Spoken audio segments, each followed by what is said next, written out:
ನನ್ನ ಪ್ರಿಯರೇ, ಕರ್ತನ ಧ್ವನಿಗೆ ಸ್ತೋತ್ರ. ನಾನು ಅರುಣ್ PS ಮಡಕಿ.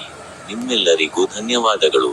ಇಂದು ಜೂನ್ ತಿಂಗಳ 13ನೇ ದಿನ, 2025ರ 6ನೇ ತಿಂಗಳು. ಇಂದು ಸಂತ ಅಂತೋನಿಯ ಹಬ್ಬ. ಬೈಬಲ್ ಪದ್ಯದ ಮೇಲಿನ ಅವರ ಒಂದು ಮಾತು ಹೀಗಿದೆ. ಸೇಂಟ್ ಮಾರ್ಕನ ಪವಿತ್ರ ಸುವಾರ್ತೆ ಅಧ್ಯಾಯ 8 ಪದ್ಯ ಸಂಖ್ಯೆ 35 ಹೇಳುತ್ತದೆ, ಯಾಕೆಂದರೆ ತನ್ನ ಪ್ರಾಣವನ್ನು ಉಳಿಸಿಕೊಳ್ಳಲು ಬಯಸುವವನು ಅದನ್ನು ಕಳೆದುಕೊಳ್ಳುತ್ತಾನೆ, ಆದರೆ ನನಗಾಗಿ ಮತ್ತು ಸುವಾರ್ತೆಗಾಗಿ ತನ್ನ ಪ್ರಾಣವನ್ನು ಕಳೆದುಕೊಳ್ಳುವವನು ಅದನ್ನು ಉಳಿಸುತ್ತಾನೆ. ನಿಮ್ಮೆಲ್ಲರಿಗೂ ಹೃತ್ಪೂರ್ವಕ ಶುಭಾಶಯಗಳು. ಈಗ ನನ್ನ ಯೂಟ್ಯೂಬ್ ಚಾನಲ್ನ ಸ್ಟಿಕ್ ಬಟನ್ ಅನ್ನು ಕ್ಲಿಕ್ ಮಾಡಲು ಮರೆಯಬೇಡಿ.